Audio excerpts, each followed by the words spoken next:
When I discovered my purpose and passion in life would have to be when I was about 4 years old, because I started seeing spirits when I was around 3.5.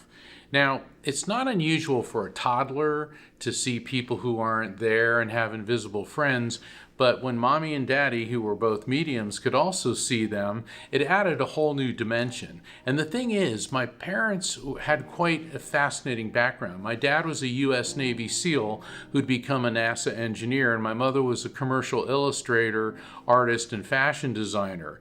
And I remember when I started interacting with spirits, and mom said, "Oh, he's got it." And my dad's response was, "Oh, he's got it."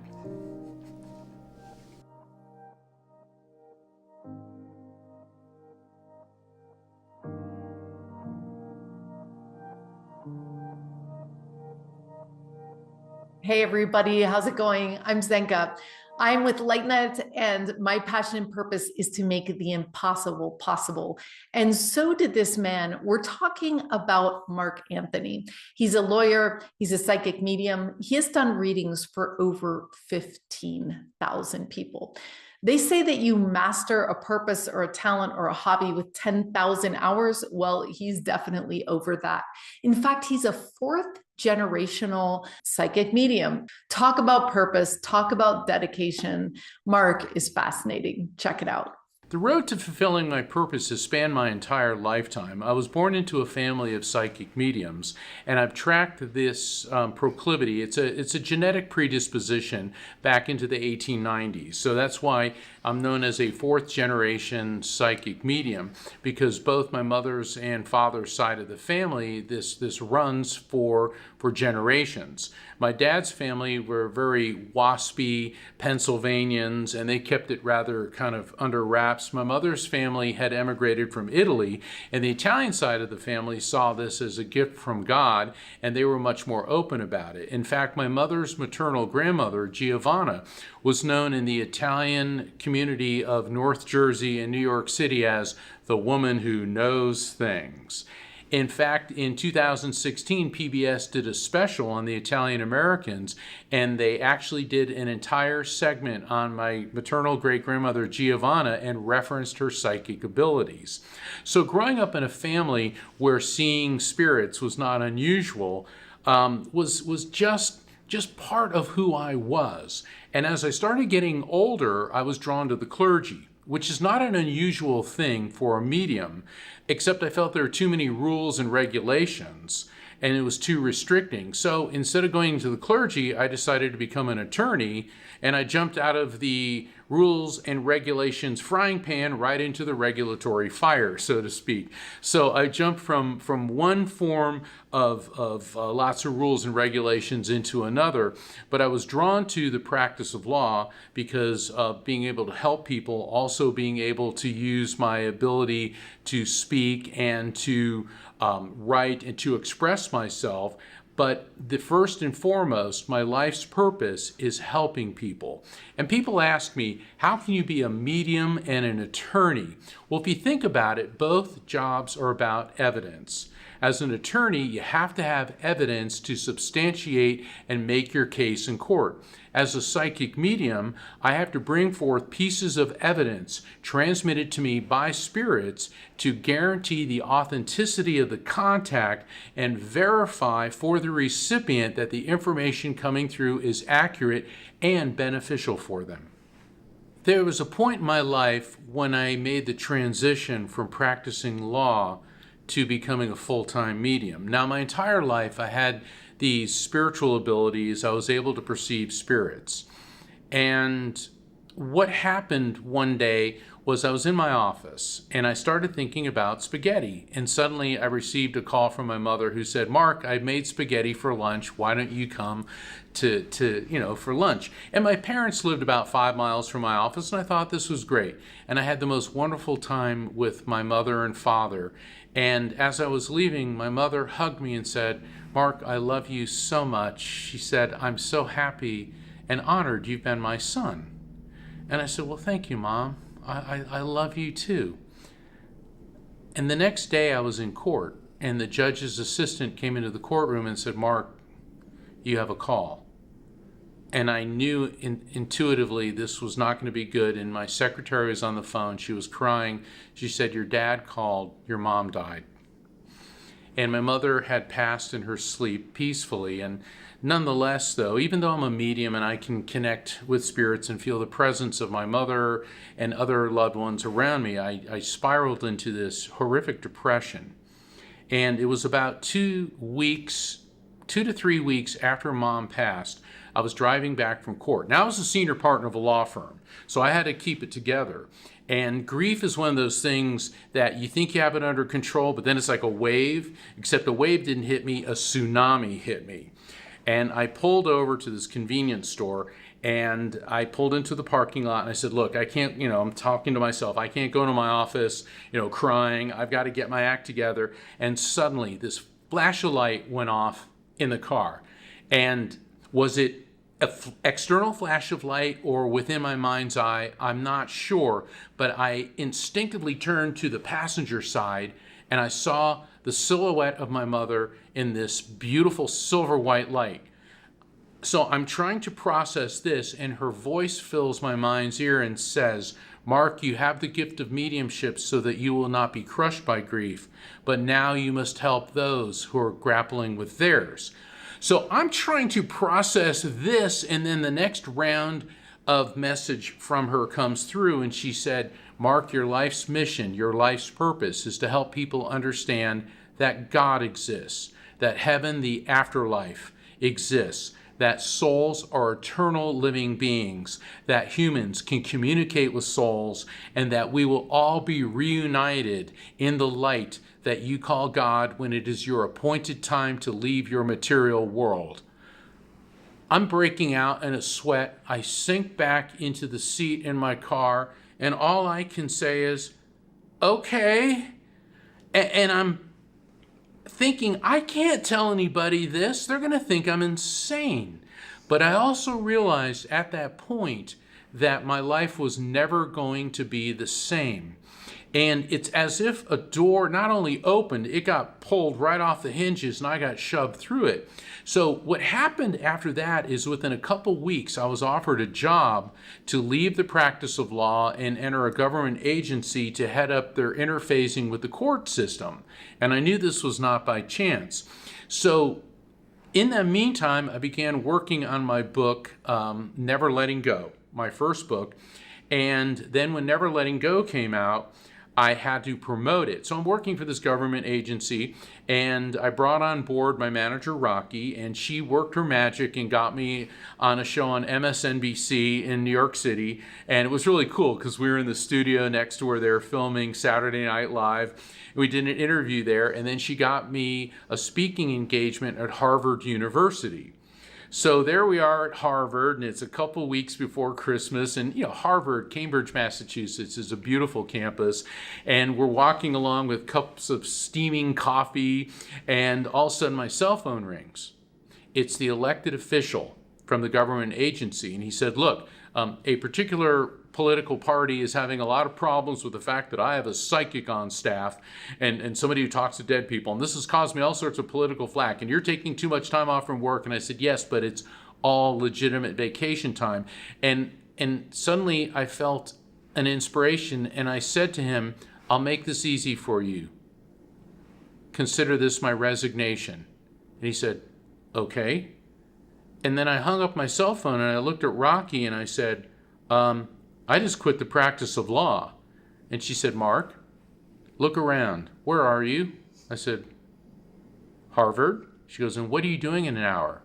I said, giving a talk on the afterlife and signing copies of my new book, Never Letting Go. And she said, don't you think you're exactly where you're supposed to be?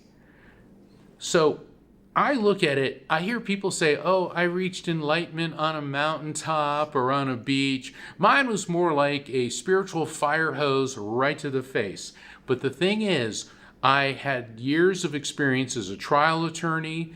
I had the speaking ability, the research ability, also the practice of law because I was a prosecutor, then criminal defense, then complex civil litigation.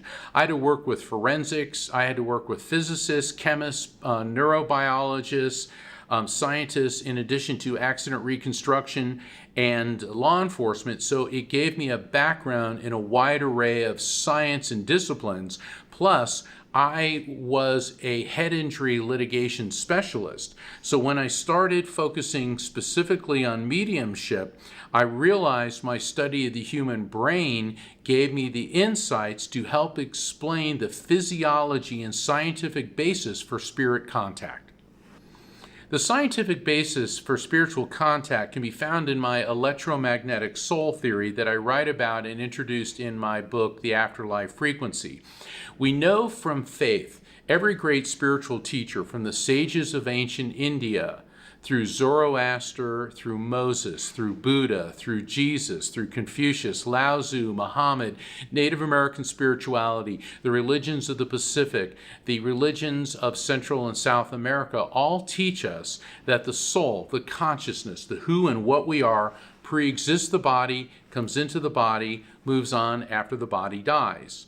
We know from the laws of thermodynamics and physics that energy is neither created nor destroyed, only transferred from one form to another. We know from the field of neuroscience that the brain has an electromagnetic field. And so, drawing upon years of research, over 15,000 readings that I've done for people, connecting them with loved ones and spirits, I developed the Electromagnetic Soul Theory. Okay, and the Electromagnetic Soul Theory, we know that everything is made of molecules, which in turn are composed of atoms, which in turn are composed of electrons, protons, and neutrons, which are made of the smallest particle of electromagnetic energy known as quantum. And that's where the term quantum physics comes from. So that means everything in the material world, from you, me, the air we breathe, the light we see, the surface of Mars and beyond, at the subatomic level, is all made of the same particle of electromagnetic energy. It's just that things all vibrate and oscillate at different frequencies, which is why my jacket is not alive, but I am, because they vibrate at different frequencies. So combining all of that, energy neither being created nor destroyed, and faith that the soul pre-exists the body, comes into the body, moves on after the body, I developed the Electromagnetic Soul Theory, the EMS, which is a 21st century term to describe what we really are, pure consciousness that is eternal electromagnetic energy. And the EMS has been endorsed by several afterlife and near-death experience researchers, and it provides a sound scientific basis for all forms of spirit contact, for the existence of the soul, the EMS, for reincarnation, near-death experiences, shared death experiences, out-of-body experiences, and deathbed visions. The hardest challenge in embracing my purpose to become an evidential medium is, I think, putting up with not the skeptics, but the cynics. See, skepticism means that I don't believe, but if you present proof, I may be persuaded. But there are people whose brains are they're just closed. They're closed-minded. And they go, well, I'm skeptical. No, they're not skeptical. They're cynical.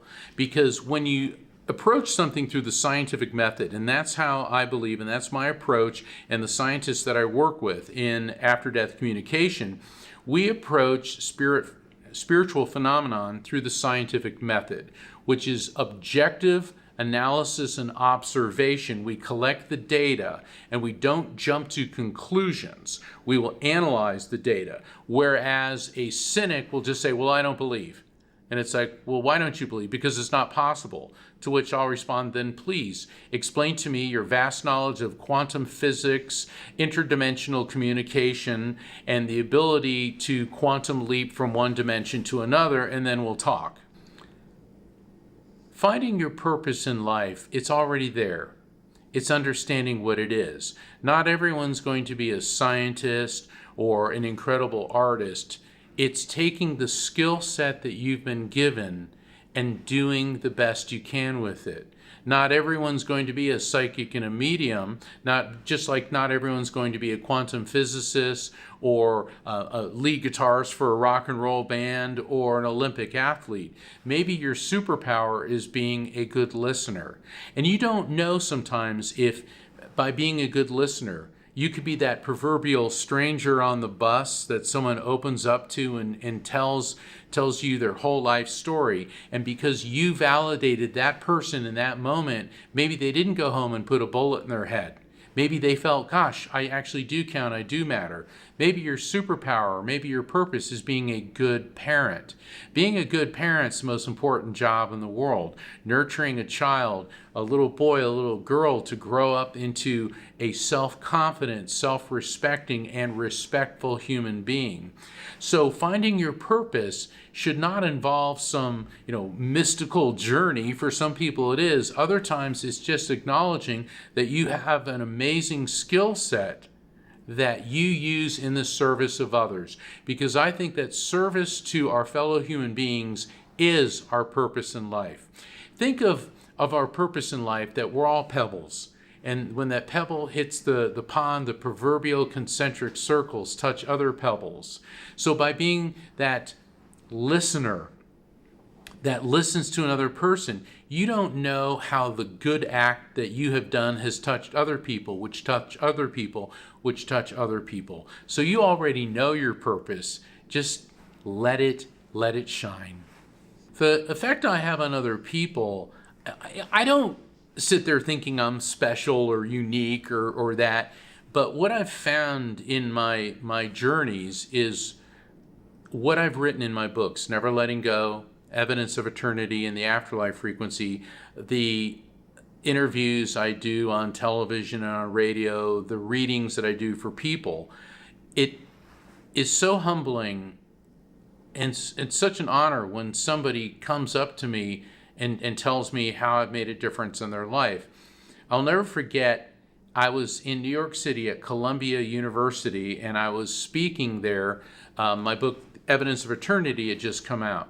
And there was this really big guy there. I mean, he was just looked like a big football player, and he stood up and he started walking up to me, and I'm 6'1", and I'm looking up at this guy going, okay, and he said, "You saved my life. I read your book, Never Letting Go, and it changed my life. And I turned myself around, and now I'm back in college. And I was so overcome with grief, but you gave me a reason to live." Now, I never met this guy in person, but my words helped him. And I was just so overcome by that. If everyone knew their purpose, I believe that the world would probably be a better place, because once again, your purpose is about helping other people. And there's a difference between the spiritual and the ego. The ego, edging God out, is all about me, me, me. And think about it. Whenever you've done anything hurtful or harmful to another person, are you acting out of love for them, or are you acting out of self as center of the universe? Whenever you do something hurtful to another person, you are not acting out of love or compassion for them. You are being self-centered and unkind. And being spiritual is about peace, love, understanding. No message from the spiritual is about anger, bigotry, hatred, or violence. So when we find our true purpose, which is not a creature of the ego, which is manufactured by the brain, whereas the brain did not create the electromagnetic soul, it merely hosts it the way a computer hard drive hosts the programs on it. And so when you connect with the spiritual, then your path will be about peace, love, healing, and resolution. If that were the case, then everybody in the world would start thinking in those terms. Gandhi once said, "We are all the children of God. Why do you raise your hands against your brothers and sisters simply because they call God by another name?" I mean, think about it. Most people in the world, I've been all over the world. That's why they call me the psychic explorer, because I travel around the world and I study ancient ruins, supernatural phenomenon, different cultures and religions. And what I've seen is people are basically the same. Everybody wants to come home to somebody who loves them. People want a roof over their head. They want safe streets to walk in. They want their children to feel loved and safe. They want peace. Unfortunately, people driven by ego, narcissistic, edging God out personalities who are all about control, power, and domination seek to drive wedges between people, and they are the agents of discord and disharmony. Whereas if people were acting in their own true purpose, which is to help other people, make each day count, I think everything would be much better. And I want to bring something up. Back in 2019, I was doing readings for a series of people, and their spirits would come through, and they're all wearing masks. And I kept saying, well, are you in the medical profession or going for surgery? And everyone was like, no. And all the spirits kept saying, March 2020, March 2020. And then in March 2020, I started getting emails right and left from people that I'd done readings for over the past several months. And they said, now we know what the surgical masks mean. It was the spirits who can see the future were telling us about the pandemic and the lockdown. And then during the lockdown, when I was doing readings for people on several occasions, what I call the collective consciousness. You could refer to this as God or the divine power, the source, however you want to define it. I received the same message, is that humanity has been given a glimpse. And I realized that for the first time in 400 years, dolphins were spotted in the canals of Venice. The air in Mumbai and Beijing finally cleared. People could see the skyline. Nature started regrowing. Animals were appearing in places. Because of the lockdown, humans weren't engaging in industrial activities. Even though there was still some violence going on in the world, war had come almost to a standstill. And the message was, you have everything you need. When all of your scientists and geniuses are cooperating like they were during the pandemic to create a vaccine and treatments and ways to diagnose and prescribe, you have the brain power. And I realized that if all of our geniuses and scientists were working together instead of developing weapons to kill each other in divisions, if we were working in harmony, we could solve pollution, energy problems, food production. We could create the utopia that every religion tells us we're capable of creating. We have that ability, and that should be our purpose. Are you looking to begin your life of passion and purpose? We are waiting for you with our groups of 8 to 12. These loving teams are formed to look over our success data to find the fastest and funnest and most direct way for you to find your purpose and calling in life. To find out more, go to holomovement.net/purpose.